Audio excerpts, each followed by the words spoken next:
cuando una persona menor de 18 años, que en principio debería estar sujeta a la patria potestad, no lo está. Esto puede suceder, por ejemplo, porque ambos padres fallecieron, ¿verdad? Que es el caso más común. Entonces, al morir los padres, si tienen hijos menores de edad, ya no hay quien ejerza la patria potestad de ellos, porque esta la ejercen única y exclusivamente los padres. Entonces se les puede nombrar un tutor que viene a sustituir a los padres, vienen a ejercer las mismas funciones de los padres. Ellos van a tener a su cargo el cuidado de los menores de edad. Ellos van a representarlos legalmente, como lo hacen los padres en el ejercicio de la patria potestad, y ellos van a administrar los bienes de los menores, como lo harían los padres dentro de la patria potestad. Más adelante vamos a ver ese tema. Lo que prohíbe aquí es que un tutor y un protutor o sus descendientes puedan contraer matrimonio con la persona que esté bajo su tutela o protutela. En principio, ¿verdad? La tutela y la protutela va a subsistir hasta los 18 años. Significa que alguien que esté bajo la tutela y protutela de otra persona, pues actualmente ya no puede contraer matrimonio porque se contrae actualmente hasta los 18 años. Por eso es que prácticamente este numeral cuarto del artículo 89 es un caso que ya no podría darse, porque los menores de 18 años no pueden contraer matrimonio y solo van a estar sujetos a tutela y protutela personas menores de 18 años. El artículo está de esta forma porque este artículo no ha tenido, ese numeral no ha tenido ninguna reforma desde hace bastante tiempo. Entonces, antes sí podían contraer matrimonio personas menores de edad en determinados casos, pero actualmente, sin excepción alguna, ya no contraen matrimonio. Por ello es que no podría darse. Lo que sí podría darse es el numeral quinto, que significa o se refiere al caso de un tutor o protutor o sus descendientes con la persona que haya estado bajo su tutela o protutela. Es decir, esta persona ya no está bajo la tutela o protutela.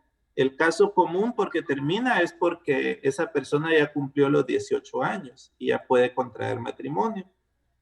Pero acá el requisito que dice es que pudiera contraer matrimonio una persona con la persona que fue su tutor o protutor o con sus descendientes, si fue aprobada y cancelada las cuentas de su administración.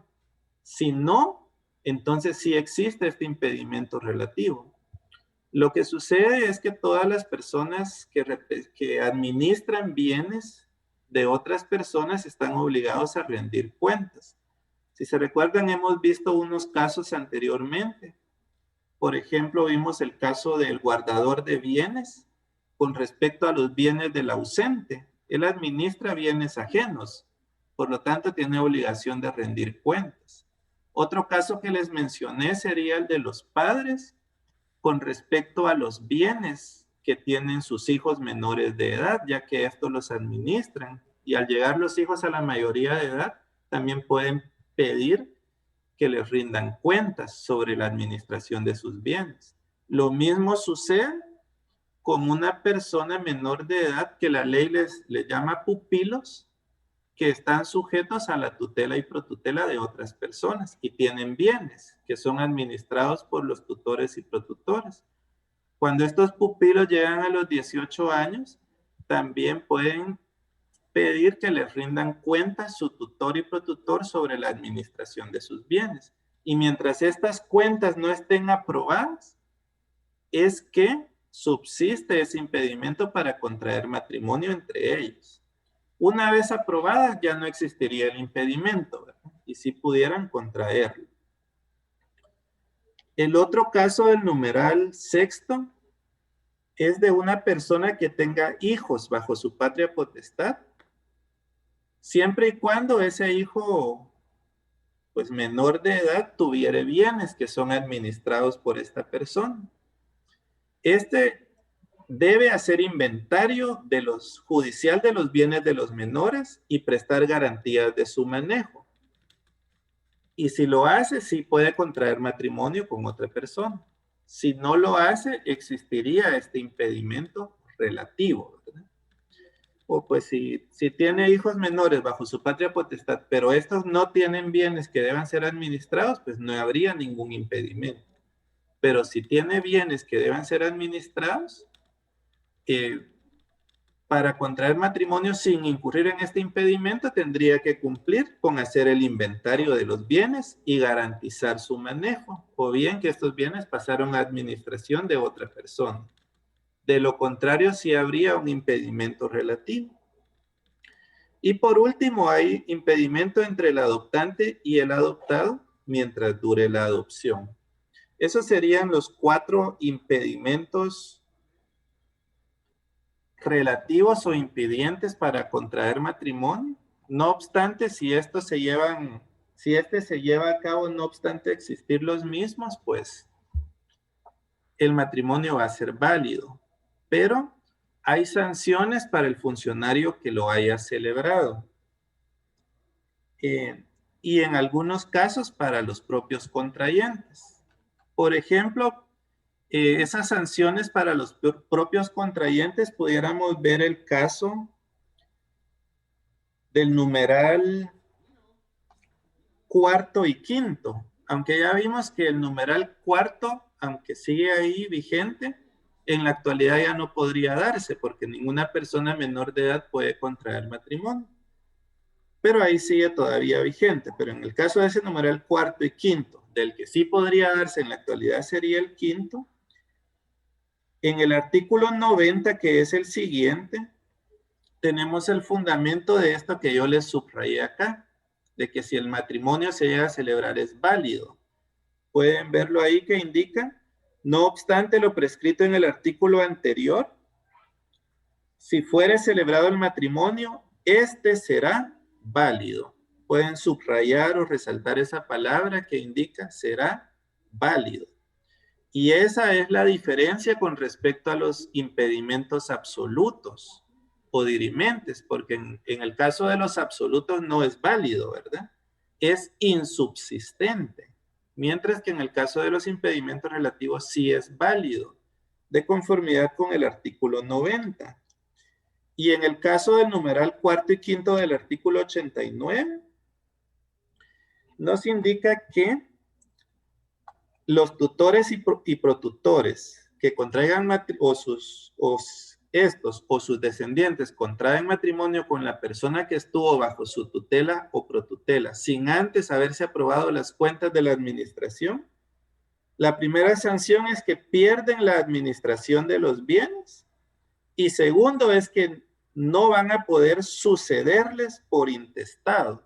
O sea, se está refiriendo ya aquí al caso de la sucesión hereditaria, ¿verdad? Es decir, intestado, si se recuerdan, cuando vimos el tema del patrimonio como atributo de la personalidad, decíamos que es el conjunto de bienes, derechos y obligaciones que toda persona posee.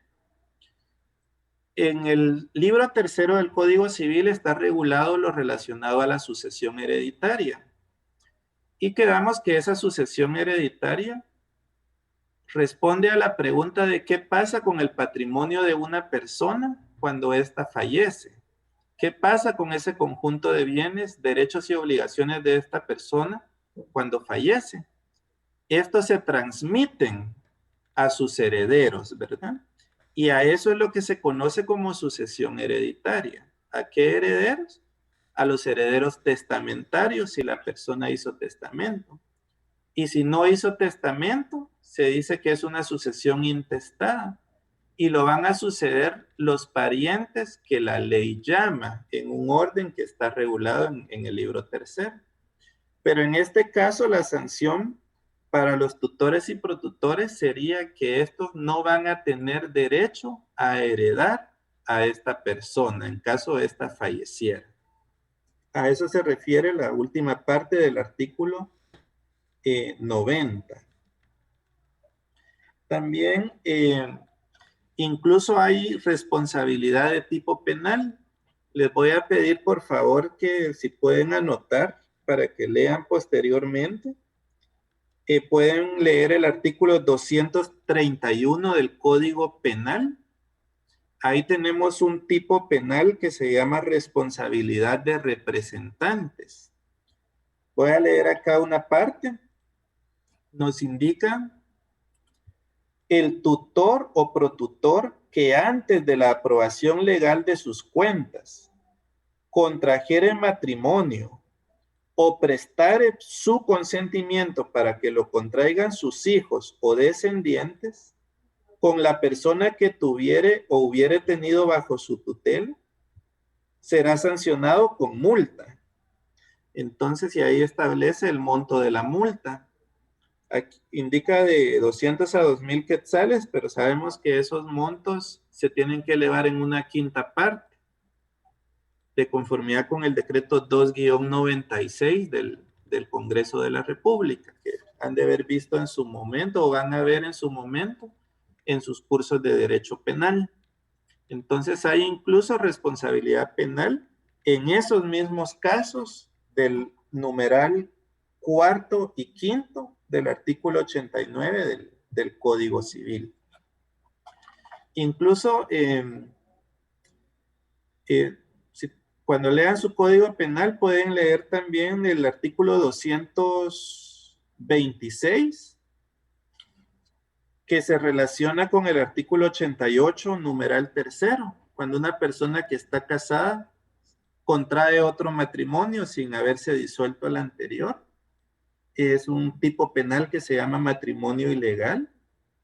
O el artículo 227, que hay un tipo penal que se llama ocultación de impedimento. Es quienes oculten que tienen un impedimento absoluto y así se casen con otra persona. Esos tres artículos están relacionados con este tema. Les recomendaría que los lean: 226, 227 y 231 de su Código Penal. Aunque ustedes ahorita pues están estudiando la parte general de su Código Penal, ya en el siguiente semestre van a empezar a estudiar la parte especial, donde van a empezar a ver todos estos tipos penales, y para que ustedes se recuerden la relación que hay con estos impedimentos en su Código Civil. El otro grupo de causales que no dan aptitud para contraer matrimonio son los casos, se los voy a anotar ahí en el chat para los que están preguntando, sería 226.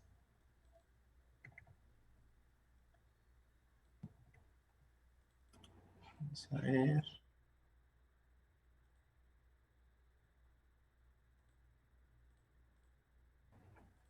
$227 y $231. Entonces, el otro grupo son los que se encuentran comprendidos en causales de anulabilidad del matrimonio, que esto los vamos a encontrar en el artículo 145. Por lo que les voy a pedir que por favor todos nos ubiquemos en su artículo 145 de su Código Civil. En ese artículo tenemos las causas de anulabilidad del matrimonio. En estos casos, no obstante a darse esas causas de anulabilidad que vamos a ver en un momento, si el matrimonio llega a celebrarse, este sí nace a la vida jurídica. O sea, sí va a subsistir, ¿verdad? Pero va a adolecer de una causal de nulidad relativa. Esto significa que ese matrimonio es anulable, siempre y cuando la parte que se vea afectada demande su nulidad ante un órgano jurisdiccional dentro de los plazos que para cada caso establece la ley, que son los que vamos a ver acá del artículo 145 en adelante. O sea que básicamente la diferencia con los impedimentos absolutos es que aquí pues no nace a la vida jurídica. Sin embargo, va a ser necesario demandar su nulidad, solo que aquí estamos hablando de una nulidad absoluta. Significa que aquí no hay un plazo para poder demandar la nulidad ante el órgano jurisdiccional. Es decir, en cualquier momento puede hacerse. Pero en el caso de las causales de anulabilidad del matrimonio, aquí sí va a haber un plazo para poder demandar, y si ese plazo transcurre sin que se demande la anulabilidad del matrimonio, ya no puede demandarse la anulabilidad por la parte afectada, y este va a continuar subsistiendo. Vamos a ver esos casos en el artículo 145. Primero nos habla del caso de error, dolo o coacción. O sea, error, dolo o violencia, que serían las tres causales que nos menciona el artículo 145. Es decir, que uno o ambos contrayentes hayan dado su consentimiento al celebrar matrimonio bajo alguna de estas circunstancias. Imaginemos por coacción o violencia, porque estaban bajo amenazas de que se tenían que contraer matrimonio, si no, pues podía pasarles algo, ¿verdad? Entonces, si lo hicieron bajo amenazas, es una causal para que posteriormente pueda pedirse la anulabilidad del matrimonio. También nos menciona un error. El artículo 146 se refiere al caso de los errores y de las clases de errores. Y aquí nos menciona que el error que hace anulable al matrimonio es el que recae sobre la identidad personal del otro contrayente. Es algo que quizás en la actualidad lo veamos un poco burdo, o que quizás pues en la actualidad ya no pueda suceder, ¿verdad? Pero anteriormente sí era más probable, y si llegara a suceder en la actualidad, aunque sea poco probable, sería una causal de anulabilidad del matrimonio. Es decir, por ejemplo, veamos un caso que se pudo haber dado antes, que tal vez las personas se conocieron por cartas, ¿verdad? Y se enamoraron por cartas al grado de decidir contraer matrimonio. Y cuando las personas contrajeron matrimonio, resulta que lo contrajo con otra persona que no era el que escribía esas cartas, por ejemplo. Hay una película, no recuerdo ahorita el nombre, ahí se los voy a mencionar, donde se da esta situación, ¿verdad? Si eso llegara a suceder, haría anulable el matrimonio, aunque en la actualidad sería poco probable, ¿verdad? Aunque es una causal que aún está vigente dentro de nuestro Código Civil. Pues recordemos que este código data de 1963, y pues este artículo ha permanecido de esa forma desde ese año sin tener ninguna reforma a la actualidad. También nos menciona aquí el caso del dolo. El dolo sería, es como un error provocado, ¿verdad? Es decir, que se induzca a error a una persona para que contraiga matrimonio en las mismas causales que les mencionaba yo anteriormente, siempre que ese error recaiga sobre la identidad del otro contrayente. Y la coacción se refiere a la amenaza, ¿verdad? O violencia que se ejerce sobre una persona por a un contrayente o sobre ambos contrayentes para que estos puedan contraer matrimonio, ¿verdad? En esos casos, si pueden ubicarse en el artículo 146, segundo párrafo, nos dice que si la causal de anulabilidad del matrimonio es error o dolo, el plazo para demandar son 30 días, después de haberse dado cuenta del error o el dolo. Entonces sí es importante que ahí resalten ese plazo, 30 días, por causal de error o dolo. ¿Y en qué momento empiezan a contar? a partir de que el otro cónyuge se dio cuenta del error o el dolo. Ahora, el plazo de la coacción o violencia está en el artículo 147. Indica la anulación por motivo de coacción, corresponde demandarla al contrayente agraviado. Y aquí está el plazo que deben subrayar: 60 días para demandar la nulidad del matrimonio. ¿Y en qué momento empieza a contar? Desde que cesó la violencia, amenaza o intimidación. Como vemos, los plazos van a ser distintos para el error y dolo y para la violencia, y también el momento en que empiezan a contar esos plazos también es diferente. Regresando al artículo 145, el numeral 2 establece que también es una causal para pedir la anulabilidad del matrimonio la impotencia absoluta o relativa para la procreación. Es decir, nos referimos a la impotencia, ¿verdad? De una persona o alguien o bien que no pueda esta persona procrear hijos. Esto es, o sea, estéril, como se dice en otras palabras. Y esto está establecido aquí como una causa de anulabilidad del matrimonio, porque de acuerdo al artículo 78, como vimos, uno de los principales fines de conformidad con la ley del matrimonio es, si se ubican en el artículo 78, dice que es procrear a los hijos, ¿verdad? Alimentarlos y educarlos. Pero el procrear hijos es uno de los fines del matrimonio de acuerdo al artículo 78. Y con esta situación se incumpliría con esos fines, siempre y cuando pues se haya ocultado a la otra persona, ¿verdad? Puesto que si ya lo sabían y aún así contrajeron matrimonio, no es causal de anulabilidad. Puesto que aquí lo indica, siempre que la naturaleza sea perpetua, sea incurable y que sea anterior al matrimonio. En esos casos, pues, puede demandar uno de los cónyuges la nulidad. El plazo lo van a encontrar en el artículo 148, que menciona la anulabilidad del matrimonio por ocurrir el caso del inciso segundo del artículo 145, puede pedirse dentro de los 6 meses de haberse efectuado el matrimonio. O sea, 6 meses contados a partir de la celebración del matrimonio para demandar la nulidad del matrimonio por esa causal del artículo segundo, impotencia absoluta o relativa para procrear.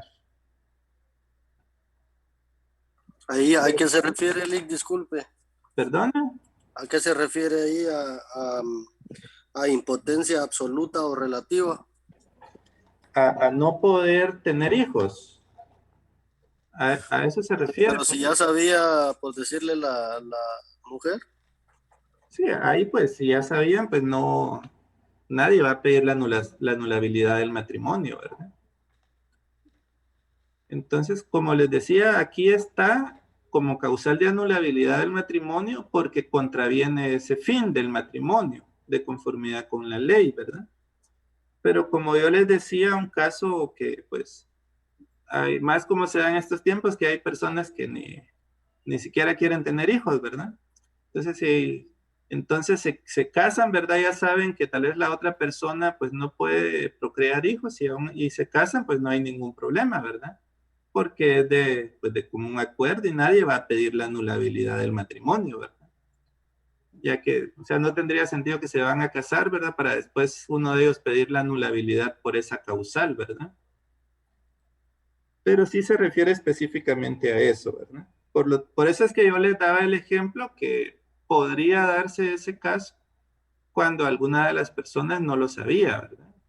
Y la que tenía la impotencia lo ocultó a la otra, ¿verdad? Eso sí podría dar lugar a que en determinado momento esta persona tenga la facultad de pedir la nulidad del matrimonio basándose en esa causal.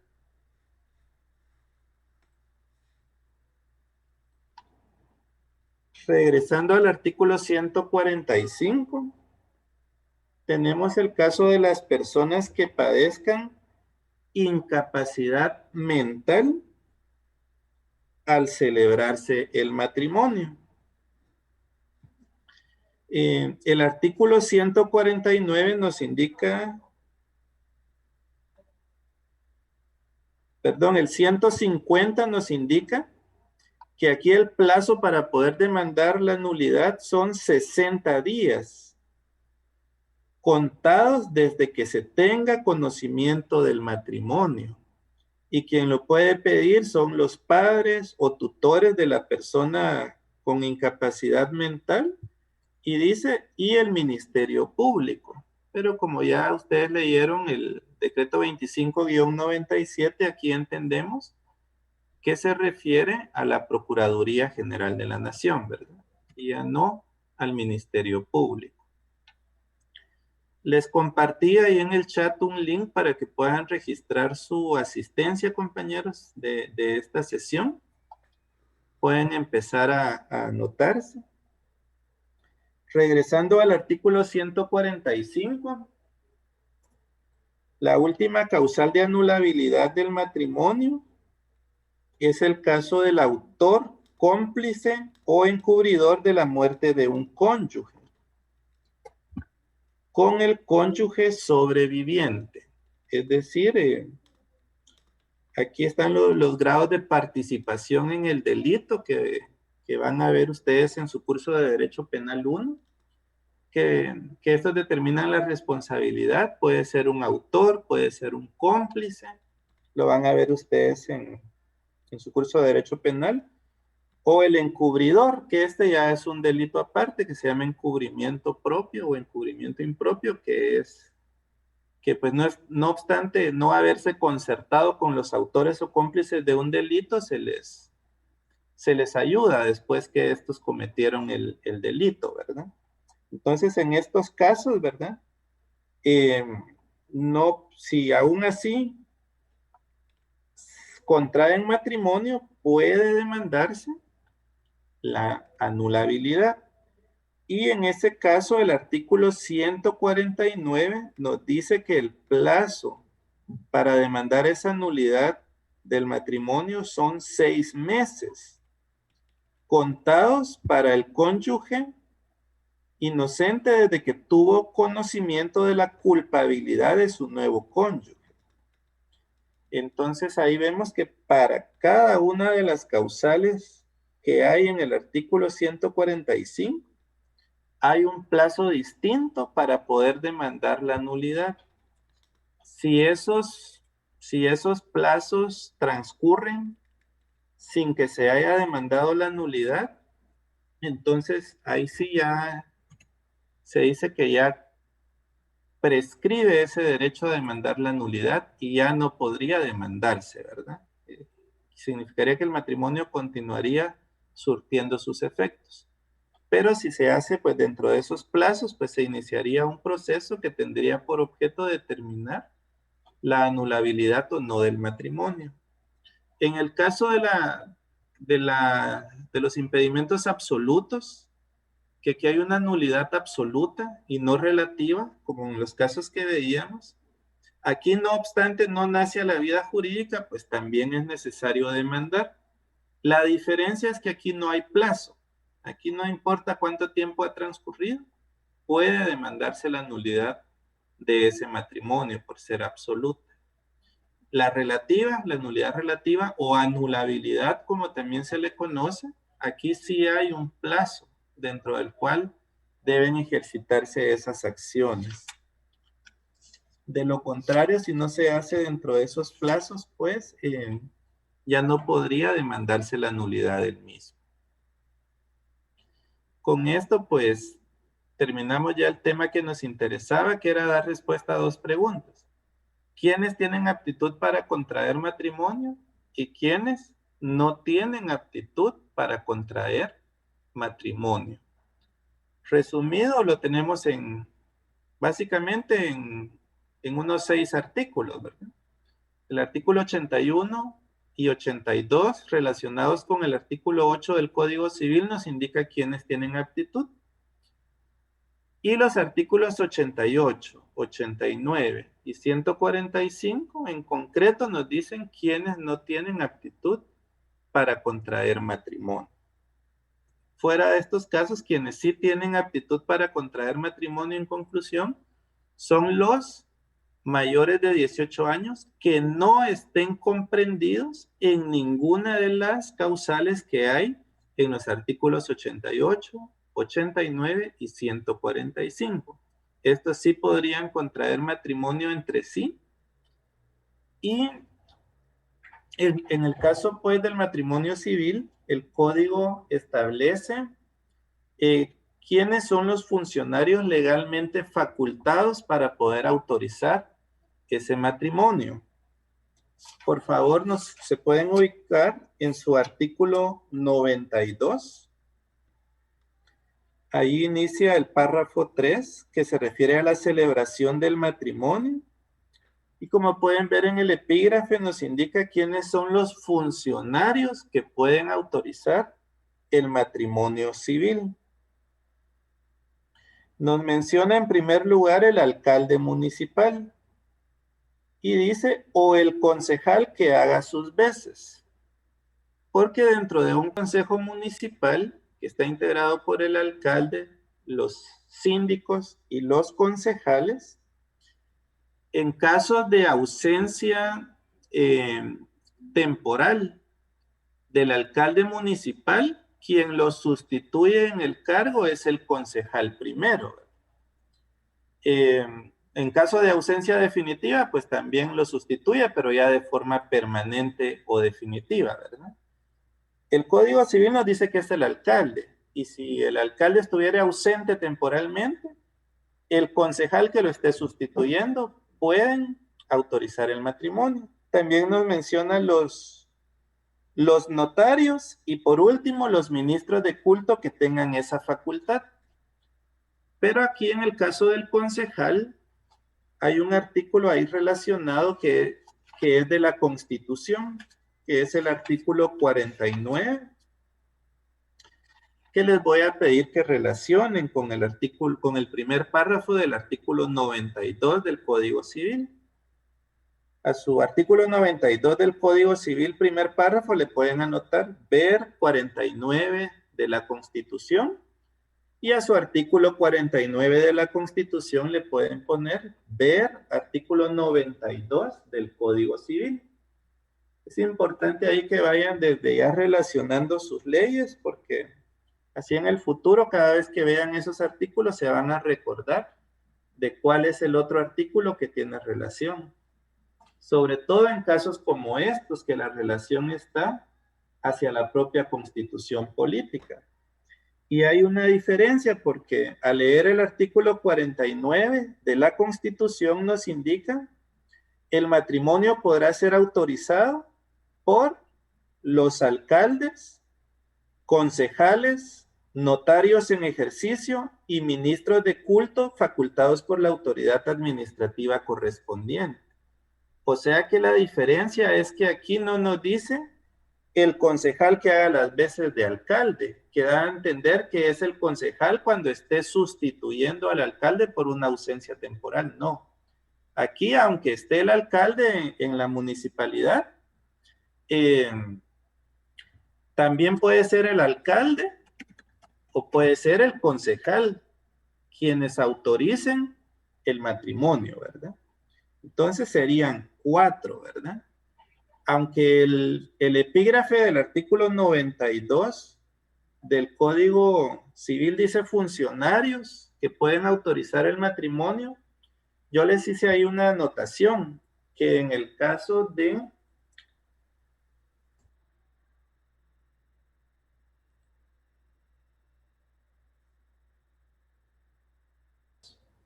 funcionarios públicos.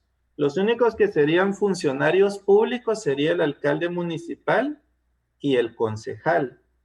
El notario pues no es considerado un funcionario público, no obstante ejerce una función pública que la ley le otorga, que es la fe pública, pero no es un funcionario público acá en Guatemala. Y pues los ministros de culto nos estamos refiriendo pues a los a los pastores, ¿verdad? A los sacerdotes, a los rabinos y una serie más de religiones que hay que están a cargo de un ministro de culto. Ellos pueden autorizar matrimonios civiles siempre y cuando tengan esa facultad. Lo mismo nos dice el artículo 49 de la Constitución, dice, ministros de culto facultados por la autoridad administrativa correspondiente. Es decir, estos sí tienen que tener una autorización especial, no es por el solo hecho de ser ministros de culto, ¿verdad? Sino que además de ser ministros de culto tienen que tener esa autorización administrativa correspondiente. Que en el caso de los ministros de culto, quien les da la autorización para poder autorizar matrimonios es el Ministerio de Gobernación. Es la autoridad administrativa que puede facultar a los ministros de culto para poder autorizarlos. Entonces, en conclusión, son 4, ¿verdad? Los funcionarios que pueden autorizar el matrimonio. Con la salvedad de que los 2 últimos, notario y ministro de culto, no son considerados funcionarios públicos en sentido estricto de la palabra. Y que los ministros de culto no es que por ser ministro de culto ya tengan esa facultad, sino que además de ser ministro de culto, deben tener la autorización del Ministerio de Gobernación. Es decir, puede que hayan ministros de culto que no tengan la autorización del matrimonio y otros que sí hayan hecho su trámite correspondiente y sí estén autorizados, ¿verdad? Para el caso de los alcaldes y concejales, pues estos sí, por mandato legal, toman posesión como alcaldes y concejales y están autorizados para celebrar matrimonios. Igual los notarios que estén en ejercicio, que no tengan ningún impedimento para ejercer la profesión, por el hecho de ser notarios en ejercicio, pueden autorizar los matrimonios. Con los ministros de culto, siempre y cuando estén debidamente autorizados. El fundamento de que me pregunta ahí Juan Carlos en el chat, primero la Constitución, ¿verdad? La parte final del artículo 49 que nos dice, ministros de culto facultados por la autoridad administrativa correspondiente. Luego sería el artículo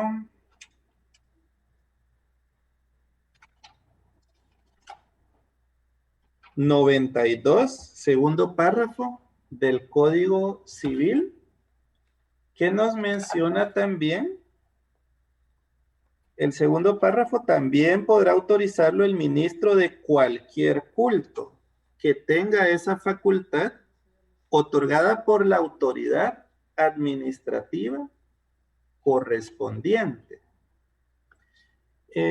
Y de acá tendríamos que irnos a la ley del organismo ejecutivo, donde establece, pues, las atribuciones que tiene el Ministerio de Gobernación, ¿verdad? Y a los acuerdos que emite, ¿verdad? Y en principio, pues, en Guatemala se les ha otorgado esa función al Ministerio de Gobernación, puesto que ahí es donde, a excepción de la Iglesia Católica, todas las demás iglesias que se constituyen a través de escritura pública como personas jurídicas de derecho privado, que son inscritas en un registro público que se llama Registro de Personas Jurídicas, que está a cargo del Ministerio de Gobernación. De momento, tengan estos 2 fundamentos, el artículo 49 de la Constitución y 92 del Código Civil. Y pues ya que aquí el compañero lo preguntaba, yo les voy a compartir ahí en el chat el resto de normativa ya específica, ¿verdad? Para que lo tengan ustedes ya ahí en su biblioteca, ¿verdad? Aunque no sería efecto de evaluación en este curso, ¿ya? De momento aquí esos 2 fundamentos y que sepan que la autoridad administrativa correspondiente que autoriza a los ministros de culto para autorizar matrimonio sería el Ministerio de Gobernación. Y yo les voy a compartir la normativa relacionada. Bien. Por hoy vamos a quedar ahí, compañeros. Espero que ya todos estén anotados en el chat. Si no hay, comparto en la asistencia. Si no hay en el chat, comparto nuevamente el link para que puedan anotarse. También les había compartido anteriormente que hay una tarea en la plataforma para que ustedes puedan completar sus 35 puntos correspondientes a la zona de este primer parcial, que les pido que revisen para quienes no lo han hecho, para que puedan obtener sus... Entonces, si hubiera alguna otra duda, compañeros, podrían tomar su micrófono y hacerla o escribirla en el chat, que todavía pues habría unos minutos para resolución de dudas. ¿Qué tal? Buenas tardes, compañeros. Un gusto saludarlos a todos. Digo una consultita. Espero ¿Sí, digo? no ser inoportuno. No sé si ya se trató al inicio de la clase. No pude estar a tiempo hoy por desgracia. Sí, digo. Los cuadros sinópticos ya fueron calificados, Lick, perdone, que la última vez que entré a la RAD aparecía en 0, pero tenía esa curiosidad. No, fíjense que no ha sido calificado sus tareas, pero yo considero que para este fin de semana ya van a estar calificados, ¿oyen? Para que ustedes puedan ya tener al día su zona, ¿vieron? Yo lo voy a hacer a la brevedad posible, porque sí hay tareas pendientes de calificar en la plataforma, ¿ya? Y al parecer aquí tendríamos pendientes todavía unos puntitos, como 2 o 3 puntos, para completar los 35, que yo ya igual a la brevedad posible les estaré compartiendo cuál va a ser la actividad para que ustedes completen sus 35 puntos correspondientes al primer parcial.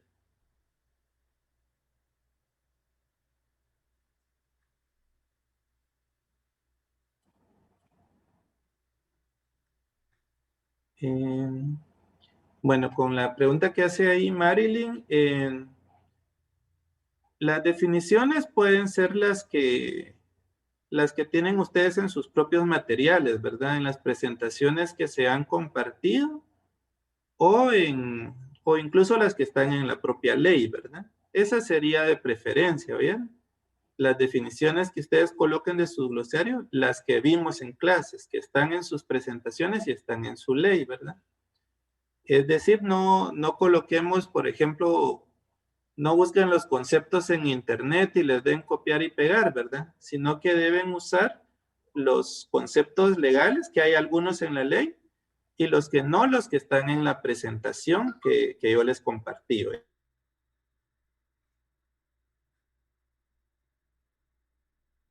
Que son las mismas pues que ustedes han estudiado, ¿verdad? Y que les sirva ya para repasar y concluir con esos temas.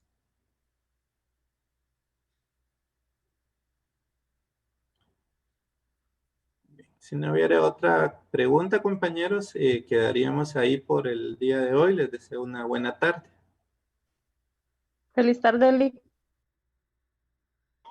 Feliz tarde, Lick. Feliz tarde.